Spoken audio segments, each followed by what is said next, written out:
طارق صاحب بہت شکریہ پروگرام کے لیے آپ نے وقت نکالا. سب سے پہلے تو بتائیے گا کہ کل جو ضمنی انتخابات ہونے جا رہے ہیں وہ کافی اہم ہیں, پاکستان مسلم لیگ نواز کے لیے بھی ہیں, ان الیکشنز کو لے کے بھی دو رائے پائی جاتی ہے. کہیں کہا جاتا ہے کہ ابھی تو 2 مہینے میں ایسا کوئی وقت نہیں ہو گیا یا ایسی کوئی پالیسیز حکومت کی طرف سے نہیں آ گئیں کہ جس کے خلاف عوام کوئی اپنا فیصلہ سنا دے گی. آپ کی نظر میں کتنے اہم ہیں یہ بائی الیکشنز, اور پاکستان مسلم لیگ نواز اپنی ہی جو پہلے جیتی ہوئی نشستیں تھیں ان پر فتح برقرار رکھ پائے گی؟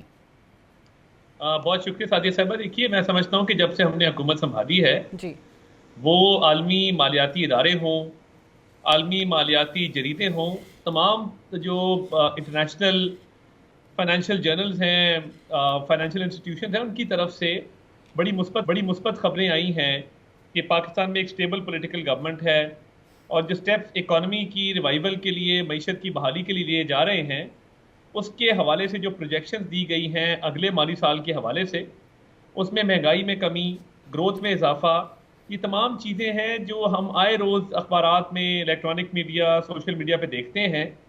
میں سمجھتا ہوں کہ ہمیں یہ ایڈوانٹیج حاصل ہے بطور حکومت کہ ہمیں انشاءاللہ تعالی ان مثبت پالیسیوں کے حوالے سے, اور ایک جو ایک فیل گڈ فیکٹر ہے اس حوالے سے ایک ایج حاصل ہے. اور یہ سیٹیں اگر آپ دیکھیں تو جو 2 قومی اسمبلی کی پنجاب کی سیٹیں ہیں وہ مسلم لیگ نون جیتی تھی. اسی طرح باقی سیٹوں پر بھی میں سمجھتا ہوں کچھ پر مقابلہ ہے, اور زیادہ تر پہ مسلم لیگ نون کو برتری حاصل ہے. تو میں سمجھتا ہوں انشاءاللہ تعالیٰ اچھا رزلٹ آئے گا اور ہماری فیور میں آئے گا. صحیح. بنیادی طور پہ تو ابھی 2 نشستیں زیادہ اہم ہیں, قصور والی جو ایک وزیر اعظم صاحب نے چھوڑی, اور لاہور والی جو وزیر اعلیٰ پنجاب کی طرف سے چھوڑی گئی. یہ بتائیے کہ اکانومی اور باقی تمام چیزیں وہ چل رہی ہیں, آپ نے جیسے خود کہا, ابھی ہم دیکھ بھی رہے ہیں واشنگٹن میں موجود ہیں ہمارے فائنانس منسٹر بھی, IMF کے ساتھ بھی معاملات ہیں. اس کا جو آؤٹ کم ہوگا یا اس کے جو بھی ریپرکشنز ہوں گے ان تمام معاہدوں کے, ان تمام اگریمنٹس کے, ان کو سامنے رکھتے ہوئے اس وقت آپ کا جو 6 جماعتی حکومت مخالف اتحاد ہے وہ بڑا یقین کے ساتھ یا وہ بڑا ایک وثوق کے ساتھ کہتا ہے کہ جی عوام آپ لوگوں کے خلاف اور آپ لوگوں کی پالیسیز کے خلاف باہر نکل آئے گی ان کے ساتھ اس تحریک میں. میں یہ سمجھتا ہوں کہ اپوزیشن جماعتوں کا اتحاد بہت دیر برقرار نہیں رہے گا, اور ان میں بہت سارے اختلافات ہیں جو پہلے ہی جنم لے چکے, اور تحریک انصاف کے اندر بھی ایسے اختلافات موجود ہیں کہ ایک لیڈر ایک بات کرتا ہے, دوسرا اس کی تردید کرتا ہے, اور یہ اختلافات جو ہیں وہ مجھے ختم ہوتے نظر نہیں آتے, اور وہ شدت اختیار کرتے جا رہے ہیں, اور ہر گزرتے دن کے ساتھ ان اختلافات کی کہانیاں سامنے آتی ہیں, اور جیل سے نکل کے باہر ایک لیڈر ایک بات کرتا ہے, دوسرا دوسری بات کرتا ہے. اور بڑا افسوسناک ہے کہ جو بلوچستان میں ان کا پہلا جلسہ ہوا اس میں جو نعرے بازی کی گئی اور ایک سیاسی لیڈر کے خلاف نعرے لگائے گئے, اور یہ سارا سٹیجڈ ہوتا ہے کہ نعروں کا کہا جاتا ہے, پھر کہا جاتا ہے نہیں ہماری بات چیت ہو رہی, نعرے مت لگائیے. تو اور وہ دیکھیے وہ جلسہ کوئی اتنا کامیاب جلسہ نہیں تھا کہ آپ کہیں کہ عوام کا سمندر امٹ کے نکل آیا. تو وہ ایک مناسب قسم کا جلسہ تھا, اور میں سمجھتا ہوں کہ یہ تحریک شروع ہونے سے پہلے ہی ناکام ہو چکی ہے, اور ان کی خیبر پختونخوا میں حکومت ہے, اور اس کے علاوہ بھی قومی اسمبلی میں بھی ان کے MNAs کی بڑی تعداد موجود ہے. یہ احتجاجی تحریک کا مرکز کیا ہوگا, اس کا بیانیہ کیا ہوگا, وہ تو بتا رہے ہیں تحفظ ہم کر رہے ہیں آئین کا, اور آئین بچاؤ, اور خاص طور سے وہ جو 6 ججز کے خط کا معاملہ آیا اس کے بعد شاید زیادہ ان کو ایک نئی طاقت مل گئی ہے اس تحریک کو چلانے کی. دیکھیے 6 ججز کے خط کا معاملہ, اگر تو اس کے بعد اگلے دن جب یہ خط لکھا گیا تھا ایک انقلاب برپا ہو جاتا اور استعفے آ جاتے لوور جوڈیشری سے اور تمام بار کھڑی ہو جاتی, پھر تو اور معاملہ تھا. مگر جب اس کا سو موٹو نوٹس لیا گیا اور چیف جسٹس سپریم کورٹ نے اس کو فکس کر دیا ہیئرنگ کے لیے, اور فیڈرل گورنمنٹ نے بھی اپنی اس میں کاوش کی, تو میں سمجھتا ہوں کہ اس معاملے کو یہ پولیٹیسائز نہ کرنا چاہیے. ان کی کوشش تھی کہ اس کو پولیٹیسائز کیا جائے, اس میں یہ ناکام رہے ہیں.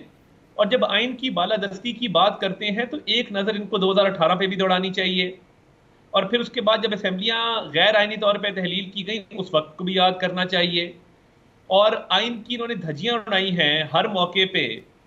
تو اب یہ آئین کی بالادستی کے حوالے سے کیا چاہتے ہیں, کون سا ایسا غیر آئینی کام ہوا ہے جس کی یہ درستگی چاہتے ہیں. تو میں یہ سمجھتا ہوں کہ یہ ان کے پاس نہ کوئی نعرہ ہے نہ بیانیہ ہے، اور 4.5 سال جنہوں نے حکومت کی ایک اینٹ نہیں لگائی. ہم جو 2018 میں پاکستان چھوڑ کے گئے تھے وہ ایک خوشحال پاکستان تھا. 4 سال میں اس کا حلیہ کس نے بگاڑا؟ اس کو ڈیفالٹ کے دہانے پہ کون لے کے آیا؟ اس کی ڈیفالٹ کی دعائیں کس نے کی؟ IMF کی ڈیل کو سیبوٹاج کس نے کرنے کی کوشش کی؟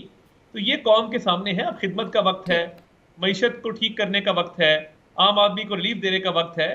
تو اس میں اگر اپوزیشن بھی اپنا حصہ ڈالنا چاہتی ہے تو ہم ان کو ویلکم کریں گے. مگر یہ اب تنقید برائے تنقید اور کیاس کی سیاست اور تباہی اور بربادی کی سیاست یہ اس ملک میں نہ ہونی چاہیے اور نہ ہونے دیں گے. ٹھیک. عطا طارق صاحب، ابھی یہ ساری چیزیں جو آپ بتا رہے ہیں، اوبیسلی جو باہر لوگ ہیں پارلیمان کے اندر یا باہر PTI کے یا سنی اتحاد کانگریس جو بھی کہہ لیں، وہ اپنے تئیں تو کر نہیں سکتے. ظاہر ہے ان کے لیڈر جو جیل میں ہیں ان کے بیانات ہمارے سامنے ہیں.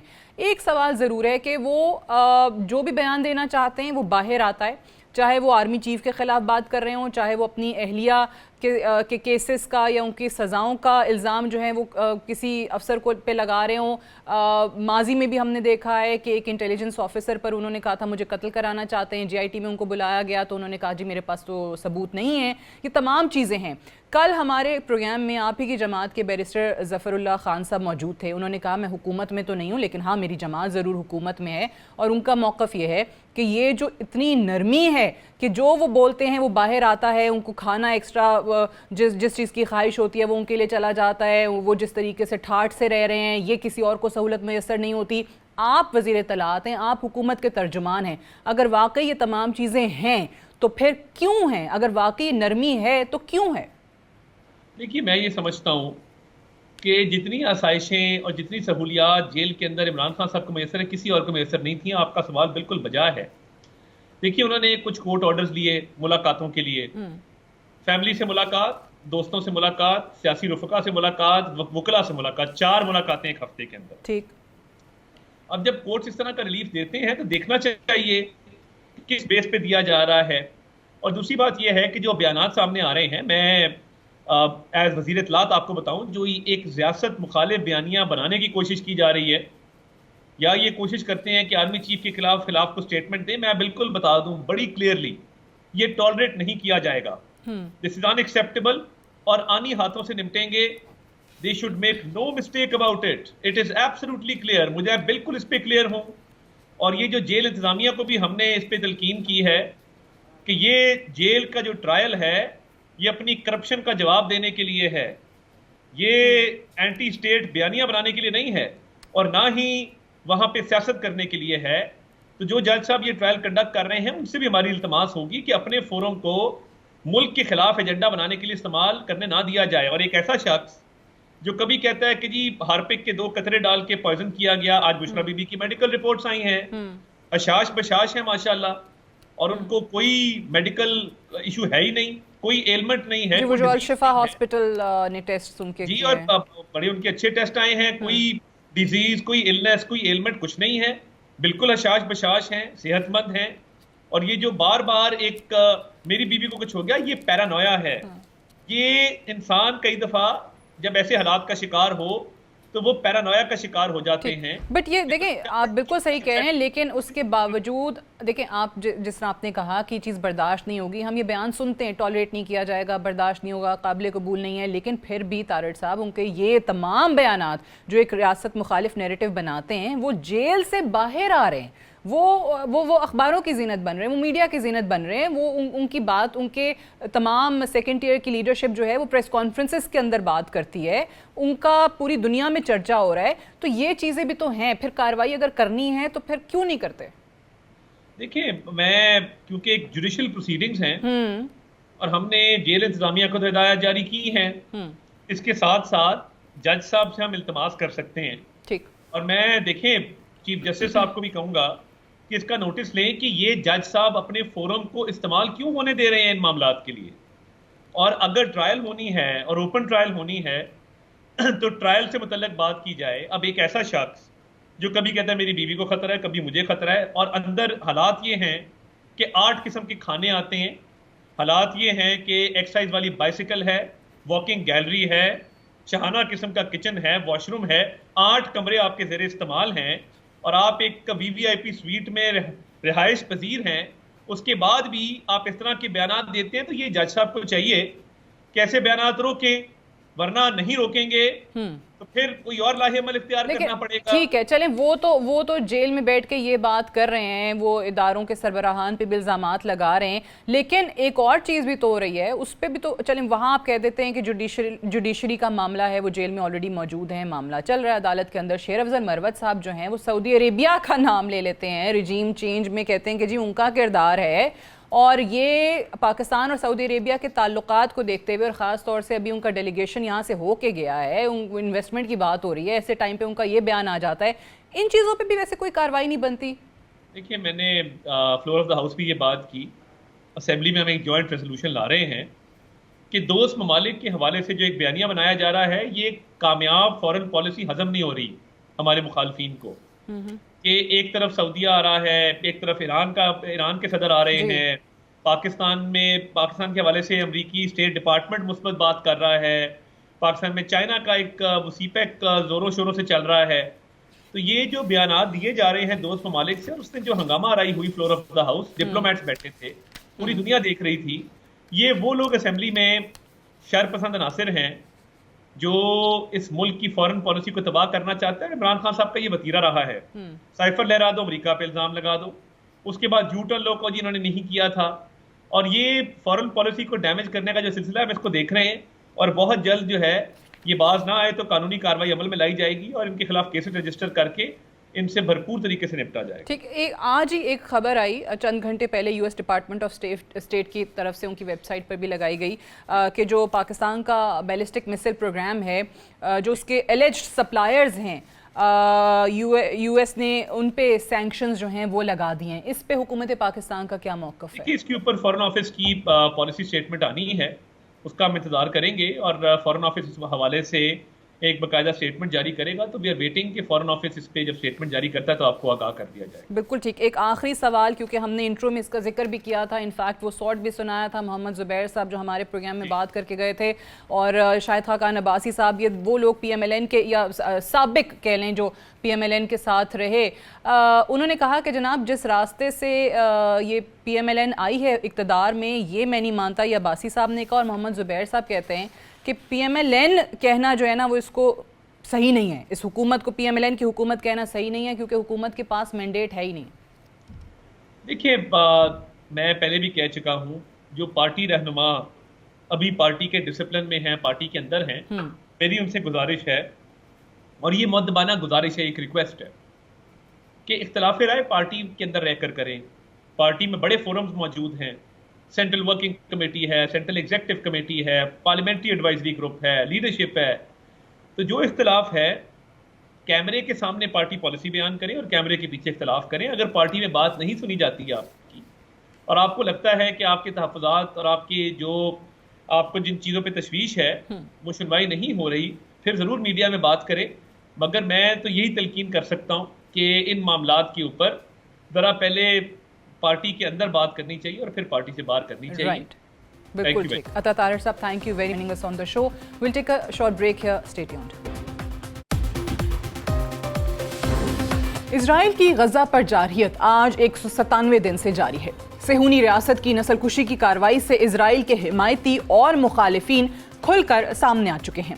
آج دنیا کی جمہوری طاقتوں کو اسرائیل کے خلاف کھل کر موقف اختیار کرنے کی ضرورت ہے، مگر اسرائیل کے مخالف ممالک کو صہیونی ریاست کے سب سے بڑے حمایتی امریکہ کی طرف سے شدید دباؤ اور دھمکیوں کے ساتھ سزا کی توقع ہے۔ اسرائیل کے خلاف کھل کر موقف لینے والے ممالک کا اگر تذکرہ کیا جائے تو سب سے نمایاں نام جنوبی افریقہ کا آتا ہے۔ گزشتہ کئی ماہ سے عالمی عدالت انصاف میں اسرائیل کے خلاف جنوبی افریقہ کے تاریخی مقدمے کے بارے میں بحث جاری ہے، جس میں اسرائیل پر غزہ میں نسل کشی کا الزام لگایا گیا تھا۔ جنوبی افریقہ کی اسرائیل کے خلاف کارروائی کے ذریعے فلسطینی عوام کے قتل عام پر دنیا بھر کے ممالک کی طرف سے غیر معمولی رد عمل آیا تھا، جس کے باعث اسرائیل سمیت امریکہ کو دنیا بھر میں شرمندگی کا سامنا کرنا پڑا تھا۔ مگر بدقسمتی سے آج امریکی سرکار اور امریکی ادارے اسرائیل کے خلاف کیس کو لانے پر جنوبی افریقہ کو سزا دینے کی منصوبہ بندی کر رہے ہیں۔ عالمی عدالت انصاف میں اسرائیل کے خلاف کیس کے فیصلے کے بعد ریپبلکن ممبر جان جیمز اور ڈیموکریٹک ممبر جیرڈ ماسکووٹس نے فروری کے آغاز پر ہاؤس آف ریپرزینٹیٹیوز میں امریکہ اور جنوبی افریقہ کے تعلقات کے اثر نو جائزے لینے کے لیے ایک بل کو متعارف کروایا۔ قانون سازی کے تحت امریکہ اور جنوبی افریقہ کے تعلقات کا جائزہ لیا جانا مقصود ہوگا اور دیکھا جائے کہ جنوبی افریقہ دہشت گردی کو سپورٹ کرتا ہے یا نہیں۔ امریکہ میں قانون سازی کے عمل پر رد عمل دیتے ہوئے اپنے حالیہ دورہ ترکیہ کے دوران جنوبی افریقہ کے بین الاقوامی امور کے وزیر نالیڈی پینڈر نے میڈیا سے بات کرتے ہوئے کہا تھا کہ بدقسمتی سے امریکہ میں کچھ قانون ساز ایسے ہیں جو ہمارے ملک کے خلاف انتہائی منفی موقف رکھتے ہیں۔ امریکہ میں ہونے والے قانونی عمل کے بارے میں امریکہ، برطانیہ اور کینیڈا کے اندر موجود فلسطین کی حمایت کرنے والی تنظیمیں مکمل طور پر لا علم ہیں۔ البتہ ابھی تک قانونی عمل کے بارے میں جنوبی افریقہ کے سفارتی حلقے آگاہ ہیں۔ جنوبی افریقہ کے سفارتی حلقوں میں امریکہ کی طرف سے دھمکی آمیز رویے کے بارے میں تشویش پائی جاتی ہے اور پریشانی ہے کہ مستقبل قریب میں افریقی ریاست پر معاشی پابندیوں پر بھی غور کیا جا سکتا ہے، جس کے ساتھ تعلیمی شعبوں میں تعاون کو بھی روکا جا سکتا ہے۔ جنوبی افریقہ نے فلسطین کے مفادات کی خاطر اپنے لیے مشکلات پیدا کر لی ہیں اور اس وقت دنیا میں امریکی سامراج کی دھمکیوں کے خلاف جنوبی افریقہ کا ساتھ دینے کو صرف فلسطینی عوام تیار ہیں۔ آج وقت کی ضرورت ہے کہ دیگر یورپی اور مسلم ریاستیں فلسطین کی خاطر آگے بڑھیں اور جنوبی افریقہ کا ساتھ دیں۔ امریکہ اور اسرائیلی لابی کی راہ میں رکاوٹ بننے کی کوشش کریں۔ اسرائیل کو اس کی جارحانہ کارروائیوں سے روکنے کے لیے اہم ہے کہ مسلم ریاستیں بھی آگے بڑھیں تاکہ صہیونی ریاست پر سیاسی اور قانونی پریشر بڑھایا جا سکے۔ صہیونی ریاست پر اگر آج پریشر نہ بڑھایا گیا تو اسرائیل کو نسل کشی کے راستے سے روکا نہیں جا سکے گا۔ فلسطینی عوام کے حقوق، آزادی اور خود مختاری کی راہ میں سب سے بڑی رکاوٹ امریکی سامراج ہے۔ اس لیے جنوبی افریقہ کے ساتھ دیگر چھوٹی ریاستوں کا بھی فرض ہے کہ وہ کسی ایسے عمل کی منصوبہ بندی کریں اور اس پر عمل پیرا ہوں جو کہ فلسطین کے ساتھ ان کے اپنے حقوق کی پاسداری کی راہ کا تعین کر سکے۔ آگے بڑھنے کا بہترین راستہ دنیا بھر کے چھوٹے ممالک کا اکٹھا ہونا ہے تاکہ امریکہ کی اقتصادی طاقت پر انحصار کو کم کیا جا سکے۔ جنوبی افریقہ سمیت دیگر ممالک امریکی سامراج پر انحصار میں کمی کی کوشش میں مصروف ہیں۔ شاید انہی مقاصد کے لیے برکس کا وجود بھی عمل میں آیا ہے، مگر آج بھی برکس جیسی تنظیم کے لیے مغربی اقتصادی طاقت کے بغیر مستقبل کی راہ بہت کٹھن ہے۔ مگر فلسطین کے مظلوم اور بے بس عوام اتنا لمبا انتظار نہیں کر سکتے۔ فلسطینی عوام کی بے بسی میں ان کا ساتھ دینے کے لیے ایک اہم راستہ اسرائیل سے سفارتی دوری بھی ہو سکتی ہے، مگر بدقسمتی سے گزشتہ چند برسوں میں بہت سے مسلم ممالک بھی اسرائیل سے سفارتی تعلقات استوار کر چکے ہیں، جو کہ ایک لمحہ فکریہ ہے۔ فلسطین کاز کے لیے اسرائیل کے ساتھ امریکہ کو چیلنج کرنا کسی بھی ملک کے لیے آسان نہیں ہوگا۔